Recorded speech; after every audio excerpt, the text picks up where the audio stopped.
Good morning, everyone. This is Dr. Armstrong here early today with today's Tuesday tips.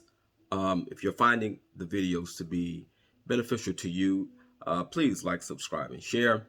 Again, thankful to be back with all of you who are watching this video today.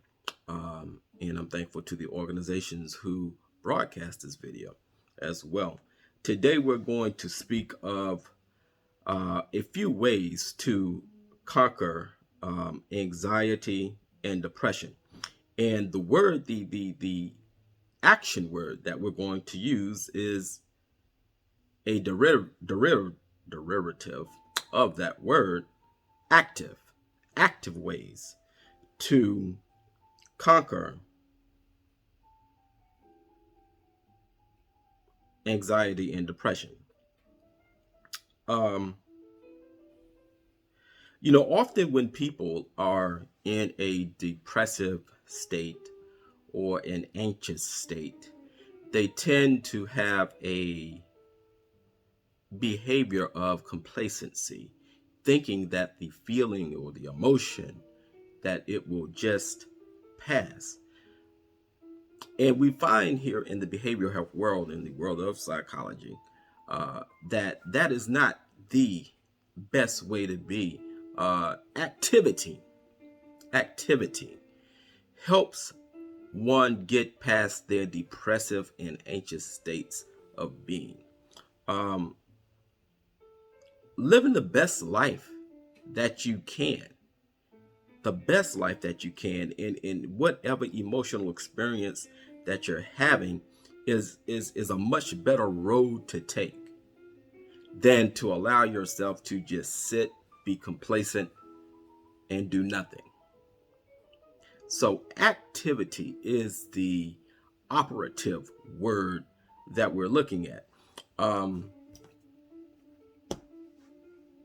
Conquering anxiety and depression. It does not mean that there will be an elimination of the feeling or the disorder or the experience.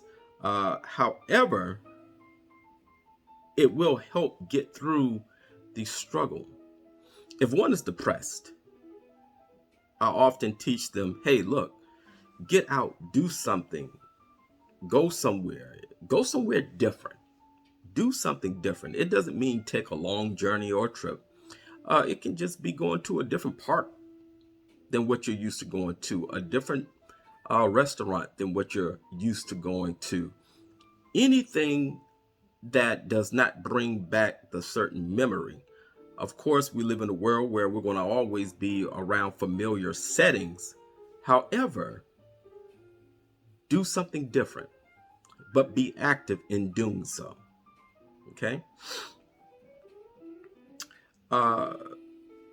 Let me go ahead and jump into some of these. Set your sights. Of course, I'm reading from my notes here. Thank you for your patience. Anxiety and depression will often fill your mind with potential problems and feared failures. As though we're victims of circumstance. We are not victims of circumstance. I've never believed in that saying. You are not a victim of circumstance. You may be a product of your environment, but you are not a victim of a circumstance. Okay? Start turning the tables. Do something different. Start turning the tables. Do something different.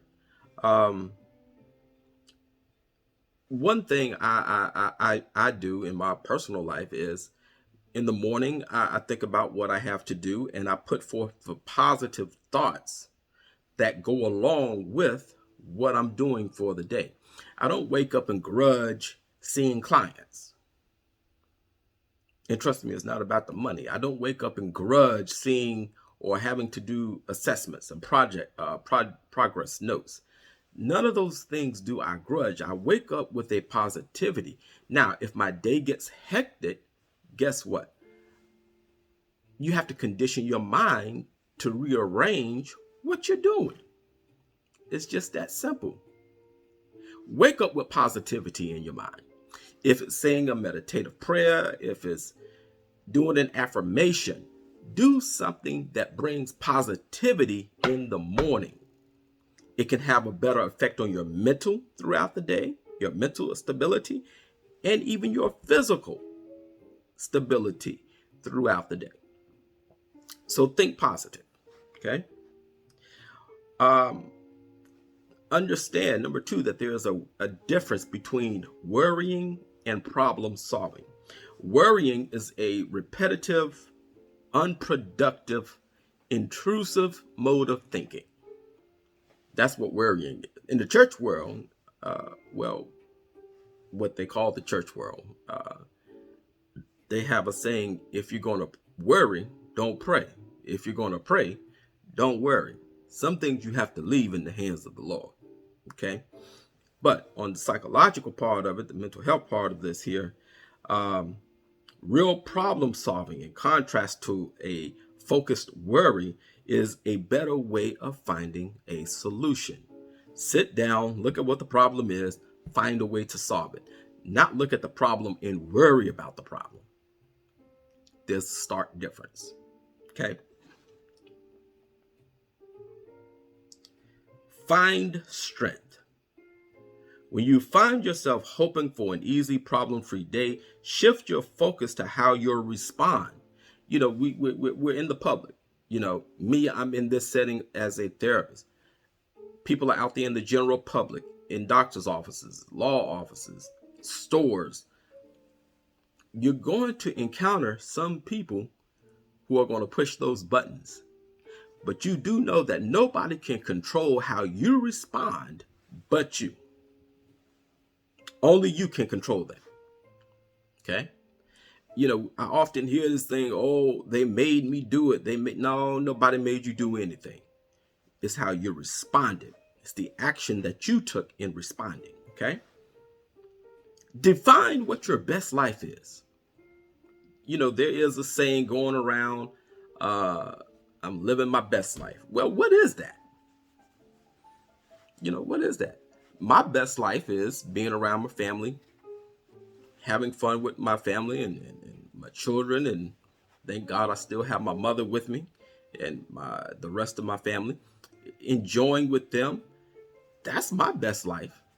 Some people desire to have a life like that. That's my best life.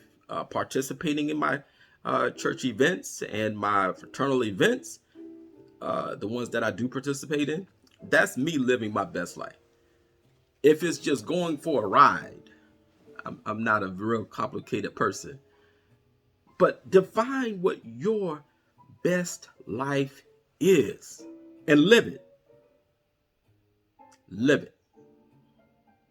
Okay? You know, don't live in fear. Yes, we're in a pandemic. You know, people are saying, you know, Dr. Armstrong, you're telling me don't do this. That's living it. No, there's a difference in living in fear, and there's a difference in living with caution with an unseen enemy that we are just now beginning to combat. Put your mask on. Stop complaining. To you folks out there who don't believe it's real, there are a list of dead people and families mourning their loss. Those families can tell you it's real. Do your part. Put the mask on. If somebody's too close up on you, tell them, look, do you mind 6 feet? Speak up. Don't be afraid to speak up. I do it every day. Speak up for yourself. All right? Take the wheel. Emotions are like noisy passengers, directing you to avoid anything that makes you anxious or that seems overwhelming. Careful, don't go there. Watch out. Backseat drivers are what emotions are. Consider today that you want to take the wheel of your life and steer it in the direction that you want it to go. Not what those backseat emotional passengers are telling you to do. You know, many wrecks, there's a statistic that states that 38% of car wrecks come from backseat drivers.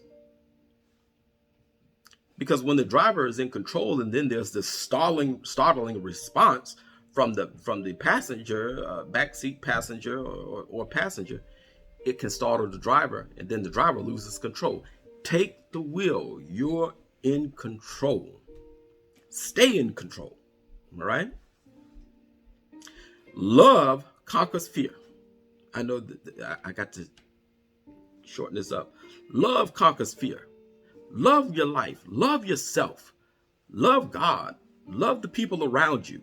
Stop being the one to complain about every coworker, every friend, every family member. Love them. And guess what? When you put them in the category of, hey, I just love everybody, you'll find yourself being less critical. And you'll find that people are more magnetized to you because you're less critical. Love conquers the fear. Okay? Face your fears. I got to get through this. Move through procrastination. Maximize your outdoor time for those who like being outside. Practice kindness. And then, here's the difficult one, to be able to push through. Ask yourself the question, can I do this? And listen to what your body is telling you, not the depression, not the anxiety. Listen to the positive voice in your mind. Folks, if I can't say it enough, I'll just keep on saying it. Don't let the fear, don't let the depression, don't let the anxiety, don't let these emotional barriers rule your life. If you need help getting through these barriers, there are professionals who can help you. Reach out to us. That's what we're here for. All right? And we'll be here to help you in whatever you need. Thank you, folks. I hope you have a wonderful day. God bless you.